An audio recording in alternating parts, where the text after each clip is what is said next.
What's up, nerds and geeks? My name is OMG, WTF, LOL, FTW, BRB, and welcome to what I believe is day 6 and day 7 of the 31 Days of Royal Rumble reviews. I don't know, we had a little bit of a break in between there, mostly because I had my wrestling training this weekend, so I had to go down to the Phoenix area, in what we call the Valley here in Arizona. And let me put this up here, that way it doesn't bounce around a whole bunch and we'll move up. But anyway, you know, I was in the Valley, so I wasn't able to pretty much get these recorded. The place I was in, there's a lot of people using the internet, so every time I tried to really like record or anything, you could just tell it was affecting it. It was not working out. And there's so many kids in that house that it's just next to impossible to get away from them. So I guess for the future, I could always just watch the pay-per-view without streaming it and then give you guys my reviews, but I didn't think about that at the time. I just kind of thought we started streaming these, we might as well, you know, keep streaming them. So, you know, yesterday when I got back from my training on Monday, January 8th, we watched both the Royal Rumble 1993 and Royal Rumble 1994. And today we're going to continue on with this trend, probably here in a little bit, by watching both the Royal Rumble 1995 and 96 today, so that's something to look forward to. But let's get to the review. Finally, something you guys have been waiting for both the 93 and 94 Royal Rumbles and 95, 96 Royal Rumbles. I am going to do the reviews together, mostly because I am down on the weather right now, and I don't feel like doing 2 videos, so I'm just gonna fuse them together. And yeah, hopefully this doesn't go too bad, because I'm feeling like shit. But anyway, 1993's Royal Rumble, my Royal Rumble, the year I was born. Gorilla Monsoon and Bobby the Brain Heenan are on color commentary for this Rumble, and they're so funny together. They have such good chemistry together. A lot of people talk about how Jerry the King Lawler and Jim Ross have great chemistry. I'd argue that Gorilla Monsoon and Bobby the Brain Heenan had even better chemistry than Jerry Lawler and JR, because they're just so funny together. Like, they had me laughing all night. Anyway, our opening match of the night is, I believe, Jacques and Pierre was their name. I don't remember off the top of my head. No, it's Bo and Blake, actually. Bo and Blake, the Beverly brothers, taking on the Steiner brothers, Scott and Rick Steiner. So the first time we're getting to see the Steiner brothers on WWF TV. Scott Steiner, at this moment, he's completely unrecognizable. He's got this, I mean, I'm sure you saw Scott Steiner in the past, but he's got this curly brown hair, no beard, completely clean shaven. He doesn't act like the Scott Steiner we know or anything. Yeah, it's definitely completely unrecognizable at this point for Scott Steiner.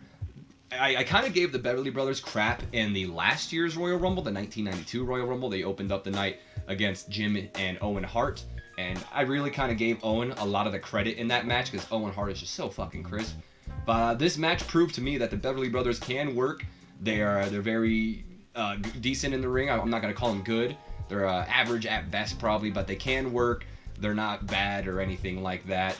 I don't know the names of the Beverly Brothers. I know it's Bo, and I think it's Bo and Blake. Oh, God, I'm so bad at remembering this. Anyway, one's got a mustache, one doesn't. I still think the Beverly Brothers look just like the villain from Ghostbusters 2. So take that with a grain of salt, I guess. But we have the mustache Beverly brother. At one point, he's using the tag team rope, the rope that the people hang on, hold on to while they're doing their tag team matches, and he's choking Scott Steiner with it. So that was pretty cool. You don't see a lot of people take advantage of that rope as much. It's something I would like to probably see a little bit more, to be honest. But nice little use of the rope there. We also had one point where the Beverly Bros push Scott out of the ring while he's reaching for a tag. So like they go right behind him. Scott goes like flying out of the ring once they push him. But as he's flying out of the ring, he manages to tag his brother, and in comes Rick Steiner. And my God, like, I know Scott Steiner is like the more popular of the two, but Rick Steiner's so fucking good. Like, he's in there, he's having a hell of a time. It's looking good. I mean, my buddy Zach brought up the fact that Rick Steiner's pretty much the New Jack of wrestling. Like, New Jack's all known for like using hardcore stuff, whereas Rick Steiner gets just stiff the fuck out of people. But he's really good. Like, Rick Steiner, he's actually a really good wrestler. The Steiner brothers are actually one of my dad's favorite wrestling tag teams. He loved the Steiner brothers. In fact, he loves Scott Steiner. It's one of his favorite wrestlers. So it's interesting to see. I can see why my dad liked them. They're very hard hitting. It fits into his style, knowing that I know he likes the Legion of Doom, and now I know he likes the Steiner brothers. So I could see the similarities between the two teams there. We get a beautiful German suplex from Rick Steiner at some point. Like, it looked fucking ferocious. And then at one point, we go for a Doomsday attempt from the Beverly brothers, not the Steiners. So both the Beverly brothers, they have Scott Steiner up. They're going for a Doomsday device. Scott actually ducks out of the way, so the one Beverly brother goes shooting over him, and while Scott ducks, he like rolls up the other Beverly brother for the pin. And it doesn't get him the win, but he rolls him up for the pin. It was a nice little spot. The match ends up ending when Scott Steiner fucking plants, like, I mean, head first, one of these Beverly brothers with the Frankensteiner, which is pretty much just a Hurricanrana. He plants them head first, pretty much forehead right into the canvas to get the victory. And then we get this interesting thing from Bobby Heenan called the brain scan, where he's pretty much showing, like drawing arrows on the screen and showcasing, I don't know what happened. It's like Bobby Heenan's trying to be John Madden here or something. It is very interesting. The only time we see the brain scan, and I guess going on from the future Royal Rumbles, I think this will be the only time we see the brain scan. We then jump into the Marty Jannetty, Shawn Michaels video package. They'll be fighting for the Intercontinental Championship here tonight. This was an interesting video package because the video packages we see nowadays, it's a lot of music, like the theme song to the Royal Rumble plays over, pretty much hyping the events that have happened. Whereas this one, there's no music. It's mostly Mean Gene doing a voiceover explaining what's happening while we see, you know, highlights from their time as a tag team, as the Rockers. We see, you know, Shawn Michaels throw Marty Jannetty through the barbershop window. Stuff we all know, but here's the part that really got me. So they're showing off what happened. Shawn Michaels, he just won a match or something. He's being managed by Sensational Sherry at this time. And Sherry's holding up his heart-shaped mirror while Shawn's checking himself out. And Marty Jannetty he peers right behind Shawn in the mirror. It was a fucking great spot. I need to stop cursing because they keep holding me under review for these things. But it was just a great spot watching Marty Jannetty appear in that mirror. Shawn's facial reactions. He starts beating the crap out of Shawn Michaels, and then he eventually goes and grabs the mirror from Sensational Sherry to hit Shawn Michaels with it. But HBK ends up pulling Sherry in his way so he doesn't have to take it, and Sensational Sherry actually gets hit with the mirror. So that's pretty interesting. And that's going to actually follow up with this matchup here, because one of the main things here is we open up with Sensational Sherry coming out before Marty Jannetty and Shawn Michaels, and everyone's wondering, oh, whose corner is she going to be in, you know? So that's like one of the main things here is if Sherry is still with Shawn Michaels or if she's down there with Marty Jannetty. This was also during the time where Sensational Sherry sang Shawn Michaels' theme song, so it's very cringy and hard to listen to, I won't lie. But, yeah, there you have that. Shawn Michaels is so good at selling. I mean, I don't think I need to tell people this, but he's making Marty Jannetty look like $1 million here. Like, he's doing great. Jannetty has the early control in this match. They fight on the outside for a long time. Marty Jannetty's doing a lot of, like, suicide dives outside the ring, jumping off the top turnbuckle to, like, get axe handles and all that. They're fighting for a long time on the outside of the ring. They eventually go back in the ring. Shawn Michaels kind of slows it down, which is interesting when you think about this, because this match was actually really enjoyable when Marty Jannetty was in control. But when Shawn took control of the match, it was just it was slow. Like, Shawn had him in a lot of rest holds. Really wasn't doing much. Like what you expect from Shawn Michaels. It's very interesting. I thought this was actually going to be the match of the night. It ends up, I think, it might be the worst of the night just because of Shawn Michaels, which is crazy to think of. Shawn actually goes for an arm wringer at one point during the match, which, you know, it's an arm wringer. You don't think much about it. But what follows afterwards is a very stiff punch from Marty Jannetty. So he just, like, clocks Michaels right in the face after the arm wringer. So it was a nice counter to the arm wringer. It's something very simple you don't really think about as a counter, but usually no one thinks about just punching the dude. Whereas Jannetty was like, no, I'm gonna knock you out, dude. And then finally, during the match, Shawn Michaels, he goes on the outside of the ring. Sensational Sherry goes over to check on Shawn Michaels, so it's looking like Sherry is still in the corner of Michaels until she, right across the face of Shawn Michaels, slaps him clean, showing her true colors. She is now, I don't know if she's in Jannetty's corner, but she's certainly not in Shawn Michaels' corner. Shawn, of course, he, interesting. He get, you know, he's kind of chasing after Sherry at one point. Jannetty goes to jump him. Shawn's able to move out of the way. Jannetty actually lands on his feet, but he turns around and gets hit with a DDT from Shawn Michaels. Oh no, excuse me. No, wrong person. Jannetty lands on his feet and then he turns around and hits Michaels with the DDT. Not the other way around. I'm sorry about that. He hits Shawn Michaels with a nice DDT, and then Michaels gets up from it, and Marty Jannetty connects with a super kick. A super kick. So interesting there for Marty Jannetty connecting with Shawn Michaels' moves. At one point in the match, Shawn decided he was done with this and elbows the referee into the jaw, so taking him down. So the referee's down for a moment. So we get a little bit of dirtiness happening here. At one point in the match, Marty actually holds Shawn back. So Sensational Sherry comes in, so she's pretty much holding Shawn there so Sherry can slap him once again. But this time, she doesn't even slap him, excuse me. She actually takes off her heel. So she took off her foot. She took off her shoe, her heel, and she goes to hit Shawn Michaels with it, but of course, what would you expect? She swings and misses. Shawn Michaels ducks it. She ends up hitting Marty Jannetty with the heel. Shawn Michaels backs up Sherry onto the rope. So what seems like a long time. It gets kind of uncomfortable because he's just kind of like chasing her down. Nothing ends up happening. Like he doesn't even grab her by the hair or anything.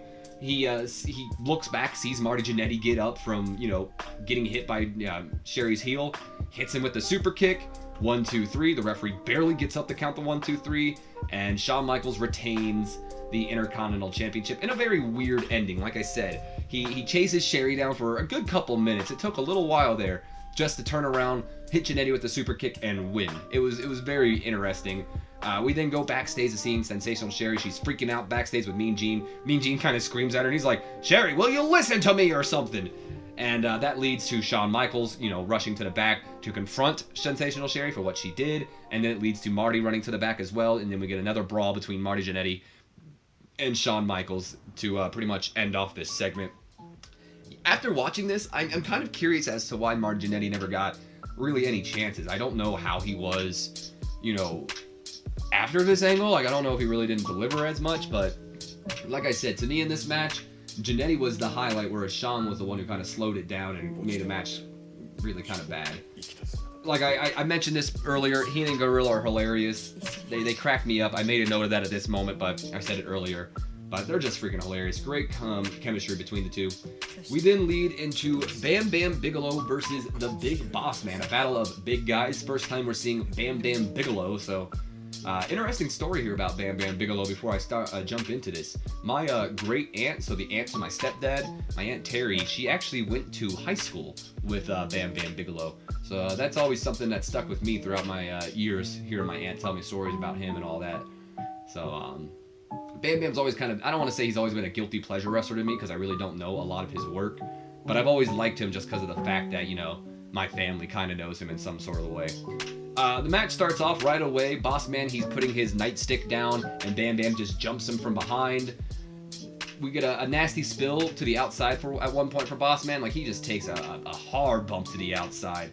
And a lot of the stuff here was Bam Bam. At one point he even hangs Bossman on the rope. So Bam Bam's very aggressive in this matchup. Bossman actually, at one point, Bam Bam goes for a crossbody. And when I say barely, I mean barely does Bossman duck this. Like, here's Bossman, here's Bam Bam. Like, it looked like he could have touched his back. And I know I mentioned that Marty Jannetty and Shawn Michaels might have been the worst on the card, but this one, I mean, it's not a bad match. There's just not like a whole lot of highlights to it. It didn't have a weird ending or anything. Bam Bam gets the flying headbutt for the win, but it was, I would say it's kind of like a squash match. Bossman really didn't get a whole lot in this matchup. It was just kind of, I feel like it was a highlight just to get Bam Bam over. By the way, though, Bossman is still very over at this time. His music hits and the fans erupt. They are into the Big Bossman. Before we jump into our WWF title match, we get a little bit of, I guess a video package, kind of.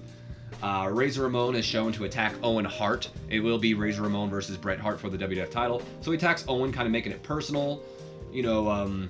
Gorilla and Bobby Heenan, they talk about Razor Ramon, before moving on to the Razor Ramon promo, which I really enjoyed this promo because Razor Ramon was watching a basketball game. Like, there's legitimately a basketball game going on during this promo. You can see it happening.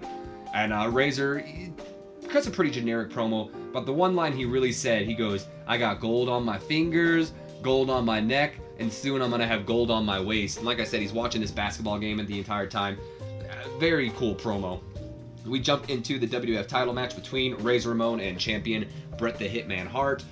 We actually have an interview with Bret Hart while Razor's in the ring, so the match is kind of like already not started, of course, because Bret's not there, but it's interesting to see Razor in the ring and they're getting an interview with Bret. Bret just pretty much talks about how Razor made this personal and he's going to defend his family's honor, stuff like that. We then, get Bret's entrance. He comes out of the ring. He does his whole, shtick when he gives some kid his sunglasses. That's not really what I want to highlight there. We all know Bret Hart likes to give kids his sunglasses. It was one of the fun things about Bret Hart. What was great, though, is Razor Ramon's heel work afterwards, because he goes over to the kid who got the sunglasses from Bret Hart, and he flicks his toothpick right at the kid, which leads to Bret Hart to just going right after him. Like, I know you're not about to do that to a kid. So it was a really good way to open the match, and Razor Ramon's heel work is just great. Bret, for the entirety of this match, it's working on the leg, so he's telling a story. Great psychology being shown here from, the guy who claims to be best there is, best there was, best there ever will be. I, for one, think that that might actually stand. But, like I said, great story being told here. Bret constantly working on the leg. And the thing here is when he's working on the leg, he's not just stomping the leg or doing the same move over and over. He's doing a lot of different moves to the leg while, that one, rope move where he, sits his foot on the ropes and he, bounces up and then, sits on the leg or something. He's targeting the leg, locking in figure 4 leg locks. One of the major stories here is if Bret Hart is going to be able to lock the sharpshooter in on Razor Ramon because he's got such long legs. We even have Stu Hart in the crowd, by the way. Stu Hart, the father of Bret Hart, and alongside most of the Hart family. Not even most of the Hart family. He is the father of most of the Hart family. What am I talking about? He was in the crowd along with his wife, so that's cool. I know Stu Hart was usually in the crowd a lot of the time for Bret's matches, so that's kind of cool. There was one point where Razor Ramon, Irish whips Bret pretty hard, and he ends up, being sent sliding gut first right into the steel pole. So that was it's a nice little part. And then we lead to Razor now kind of telling a story. So I know Bret was the one targeting the leg. Razor, after, Bret goes into the steel post gut first, Razor starts attacking the gut a lot, working on his, his gut, his, lower chest, I don't know if we could call it lower chest, but pretty much the abdominal region. He gets him an abdominal stretch for a really long time. Bret was in this abdominal stretch for a very long time, and eventually Bret actually ends up countering the abdominal stretch into his own abdominal stretch. I thought that was really cool because usually they just get out of it. They just don't go right into an abdominal stretch. I think I actually might steal that at one point. That was really cool. I mentioned Shawn Michaels selling in the previous matches. Scott selling as well is really good here. He makes Bret look like $1 million. Very underrated talent, Scott Hall is. I'm really surprised he never got a world title run in the WWF or WCW. It's a shame. He's a great talent. The fact that Diesel got more credit than Scott is really surprising to me, because Scott is just, then again, I don't know his WCW work, so it could have been very lackadaisical and just wasn't putting on the best performances at the time. But I do know that's one of the reasons he left the WWF, because he wanted to be a world champion and he felt like Vince was never going to give him that spot. We have one point where Bret Hart is looking like he's about to lock in the sharpshooter on Scott Hall, but Scott ends up pulling Earl down on top of Bret to pretty much prevent him from locking in the sharpshooter. I'm not sure why that didn't lead to a disqualification, but there you have it. But yeah, I don't know why it didn't lead to a DQ, but there you have it. We actually have one point where it looked like Scott Hall was going for the Razor's Edge. Bret ends up sliding out of the Razor's Edge off his back and into a backslide for only a 2 count. So good counter, probably a very basic counter for the Razor's Edge, but still a good counter. And either way, we didn't get a very innovative pin from Bret Hart. I'm not even sure how to explain it. It was just interesting. Like I said, I don't know how to explain it, but that leads to another kick out from Razor Ramon. But Razor's leg was in the wrong place at the wrong time, because Bret, while they're both down, ends up, locking in the sharpshooter, standing up, and getting the sharpshooter locked in on Razor Ramon. Razor taps out, and Bret Hart retains the WWF Championship. And then before we can get into the Royal Rumble, Bobby Heenan, who's been talking about how he's had a surprise all night for the fans, ends up, revealing his surprise, who just so happens to be the narcissist Lex Luger. And Luger, he wasn't in this narcissist gimmick for long, which is a really shame, because I, for one, really enjoyed the idea behind the narcissist gimmick. But he, for some reason, was turned into Hulk Hogan 2.0 probably about halfway through his career, I think, because I know he made an appearance as a narcissist at WrestleMania. And I'd imagine after Hogan ends up leaving again, that's probably when they're like, oh, let's make Luger our next Hogan. Luger shows off his body for the camera for a very long time, like kind of uncomfortable long time. There was this one point where the curtain's going down again, and Bobby's like, show him your leg one more time, and like Luger's like lifting up the curtain and showing off his leg. I mean, it works. It's a great gimmick, but oh boy, it got a little uncomfortable there for a moment. Luger, he also cuts a promo before the curtain goes down. He talks about being beyond perfection because this was around the time that Bobby the Brain Heenan was feuding with Mr. Perfect. And then Luger goes on to challenge Mr. Perfect, which most likely will lead to a match between these two. Before we jump into the Royal Rumble matchup, though, Caesar and Cleopatra, I'm not lying, make their way down to the ring because, you know, WrestleMania this year is going to be held in Caesar's Palace and all that stuff. This was very stupid. They're just highlighting. They say Caesar's Palace so many times. Very dumb. Definitely didn't need this, but it happens. So then we jump into the 1993. This is the first time that the winner of the Royal Rumble will be getting a shot at WrestleMania. The last year's Rumble was for the championship, which Ric Flair won. This is the first time whoever wins goes on the challenge for the championship. Number 1 was Ric Flair, so that was kind of cool considering he was number 3 last year. And number 2, Bob Backlund. That was a surprise to see. I don't believe Backlund's beaten Bret Hart for the championship yet at this moment. I could be wrong. I don't believe they mentioned him being a champion or beating Bret. But Bob Backlund, who's 43 years old at this time, makes his debut in the Royal Rumble. The first elimination goes to Ric Flair as he eliminated Papa Shango, better known as the Godfather to some of you. There's that one, you know, Virgil's in the ring, and when Ted DiBiase, you know, comes in at one point, DiBiase goes right after Virgil, so it's really cool seeing, you know, that history stay in play here between DiBiase and Virgil. We had Max Moon make his Royal Rumble appearance, and even though Conan is known for being Max Moon, he was not Max Moon tonight. Actually, Paul Diamond, who was, I believe, Kato in the Orient Express feud. He was the guy under the mask, pretty much. He's playing the Max Moon tonight, so that's kind of interesting. We had a couple of surprise appearances in this Rumble. I mean, I don't know if they're surprises. For all I know, they could have been working for the WF at this time. In fact, obviously one of them was because he's in next year's Royal Rumble. But Carlos Colon, the father of Carlito and Primo Colon, and Tenryu, I believe he's a Japanese All Japan Pro Wrestling legend, make their debuts in the Royal Rumble here. It's interesting to see them. It caught me off guard. Of course, Tenryu comes out first. Carlos Colon comes out a little later. They don't come out like back-to-back or really early. But I figured if I'm going to mention one, might as well mention the other right now. Right when Mr. Perfect comes out, he goes right after Ric Flair. It's interesting to note here that this is one of Ric Flair's last appearances in the WWF.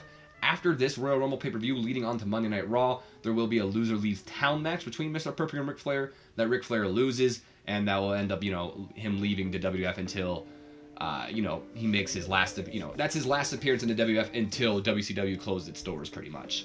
So Perfect gets rid of Ric Flair, and then we will lead to our match at the next, or at the Monday Night Raw after this, which will be Flair's last match in the WWF for a long time. Both the Wild Samoans, Samu and Fatu, who comes out a little later than Samu, are led by, I think it's Afa? Led by Afa down to the ring, pretty much by their hair, so he's just dragging them by their hair. Jerry Lawler makes his Royal Rumble debut here. He's very impressive in this match. Very, I don't want to say, he's very fluid. His strikes are really good. I can't tell if they're like stiff or not, but they look crisp. But his elimination was pretty nasty. He was tossed over the ropes, and he takes a hard fall down to the canvas. Definitely a hard fall there. Mr. Perfect was actually eliminated in this matchup by like 3 men. Jerry Lawler's on the outside, like pulling down on Mr. Perfect's arms, while Ted DiBiase and Coco Beware, to my surprise, are like pushing Perfect out. So a little interesting there. We have Berserker come out. He and Bob Backlund end up brawling onto the outside. They go through the middle rope and they brawl. This leads to Bob Backlund being out for a little while here. Terry Taylor comes out, no longer the Red Rooster at this moment. And then when we had The Undertaker come out, he cleans the house. Like, he takes everyone out of the Rumble. Everyone who's in the Rumble at this moment is taken out by The Undertaker. This leads to the debut of Giant Gonzalez, who's not in the Royal Rumble. He just comes down. I think he's with Harvey Whippleman.